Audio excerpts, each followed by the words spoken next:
দাবি আয়োজকদের। সকাল থেকেই আমরা যে ছবি দেখেছি, মিছিলে ভিড় এবং শূন্য থেকে শুরুর প্রস্তুতি ঘোষণা আজ ব্রিগেডের মঞ্চ থেকে।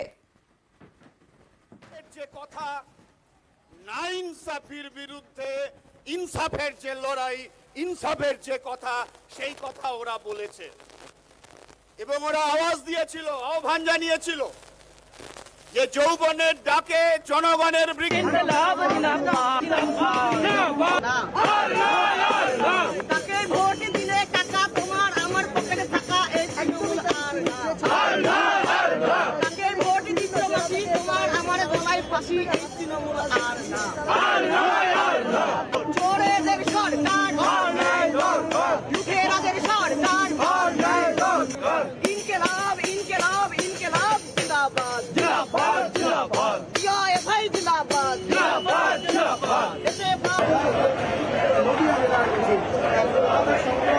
গোটা রাজ্যের যে মাঠে ওরা রাজনীতিকে নিয়ে বলেছিল খেলা হবে, সেই মাঠের দখল जिम्मेदारी से लेने के लिए आए हैं। तो গোটা রাজ্যের রাজনীতির দখল যখন বামেরা নেয় তখন ডান দিকের একটু অসুবিধা হয়।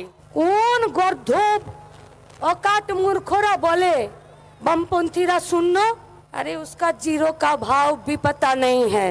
শুধু জিরোরা যদি রাস্তার দখলের কথা বলে, আসলে ওরা বামপন্থীদের শক্তিকে ভয় পায়। এখানেই দাঁড়িয়ে বলবে কেউ কেউ, আচ্ছা এত লোক তো হলো, ভোটটা কোথায়? ভোট কোথায় জানেন না?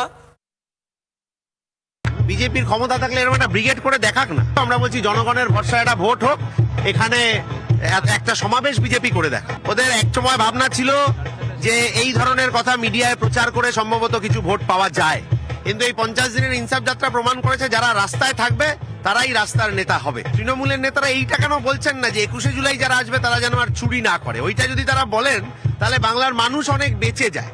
নিজের দলকে নিয়ে ভাবলে কাজ দিত, সেইটা না করে অন্য দলের এত চিন্তা করলে তো নিজের দলটা উঠে যাওয়ার জোগাড় হয়েছে। 2023 সালে যারা আপনার মুখের ভাত কেড়ে নিল, 2024 সালে আমরা তাদের কিস্তি মাত করে দেব, এটাই আমাদের শপথ। 20 লক্ষ মানুষকে জুড়ে নিয়ে আজ এই বিপুল ব্রিগেড সমাবেশে আমরা সবাই সম্মিলিত হয়েছি। যারা আগে বলছিল ছোটরা পারবে, তো তারা এখন উল্টো গাউনি গাওয়া শুরু করেছে। এখন ভুরুকুচকে বলছে বড়রা কই? আমরা বলেছি বড়রা আছেন, ঠিক আছে, লেকিন বাপ কো হাত লাগানে সে পহলে বেটে সে বাত করনা পড়েগা।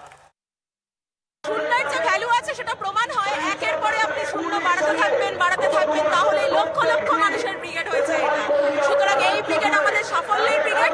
ভোট বাক্সে তো সে তো চোরেরা আমাদের ভোট দিতে দেয় না, তাতে কিচ্ছু এসে যায়। 12 বছরে একটা শিল্প নেই, একটা শিল্প নেই। গ্রামের দিকে গেলে যুবকদের রীতিমতো যারা ইয়ং, তাদেরকে বাইরে চলে যেতে হচ্ছে এই ঘর বাড়ি সব ফেলে। আজকে যদি একসাথে আমরা সংগঠন করি, নিজেদের সমাজের স্বার্থে নয়, নিজেদের পরিবারের স্বার্থে, নিজেদের স্বার্থে, তাহলেই কিছু হবে। ব্রিগেড এই বার্তাই দিতে চলেছে যে রাজ্যে যে দুর্নীতি চলছে, রাষ্ট্রে যে দুর্নীতি চলছে, দুটোই একই ধরনের ফ্যাসিস্ট সরকার। তৃণমূল এবং বিজেপি আলাদা কিছু নয়। তার বিরুদ্ধে আমাদের সবাইকে একসাথে সংগঠিত হয়ে লড়াই করতে হবে। সেই লড়াইয়ের বার্তাই আজকে ব্রিগেড দিচ্ছে, আমাদের ক্যাপ্টেন দিচ্ছে। যখন দেশেতে ধর্মর নামে বিভাজন করছে, আমরা বলছি ধর্ম নয়, কাজ চাই, হাতে কাজ চাই। প্রত্যেকটা ছাত্রছাত্রীর জন্য শিক্ষা চাই, প্রত্যেকটা মানুষ যেন নিজের জন্য নিজে আর্ন করতে পারে। আজকের ব্রিগেড সমাবেশ থেকে বুদ্ধদেব ভট্টাচার্যের শুভেচ্ছা বার্তা পাঠ করলেন মীনাক্ষী মুখোপাধ্যায়। গতকাল রাতে পাম অ্যাভিনিউর ফ্ল্যাটে প্রতিষ্ঠাতা সম্পাদকের সাক্ষাতে যায় ডিওয়াইএফআই নেতৃত্ব। মঞ্চ থেকে ডিওয়াইএফআই এর প্রতিষ্ঠাতা সম্পাদক বুদ্ধদেব ভট্টাচার্যের শুভেচ্ছা বার্তা পাঠ ডিওয়াইএফআই এর রাজ্য সম্পাদক মীনাক্ষী মুখোপাধ্যায়। কমরেড বুদ্ধদেব ভট্টাচার্য সংগঠনের প্রতিষ্ঠাতা সম্পাদক, আমরা তার বাড়ি কাল গিয়েছিলাম। তার কাছ থেকে লড়াইয়ের উষ্ণতা নিয়েই ফিরেছি এবং যে বার্তাটা উনি ওনার স্ত্রী এবং ওনার মেয়ের মাধ্যমে আমাদের কাছে পাঠিয়েছেন, এটাই লড়াইয়ের ডাক, এটাই লড়াইয়ের কথা এবং এটাই ডিওয়াইএফআইকে সংজ্ঞায়িত উনি করেছেন। যেখানে ডাক পড়ে জীবন মরণ ঝড়ে আমরা প্রস্তুত, এটাই ডিওয়াইএফআই। সুতরাং ব্রিগেডের সমাবেশ সাফল্যমণ্ডিত হবেই।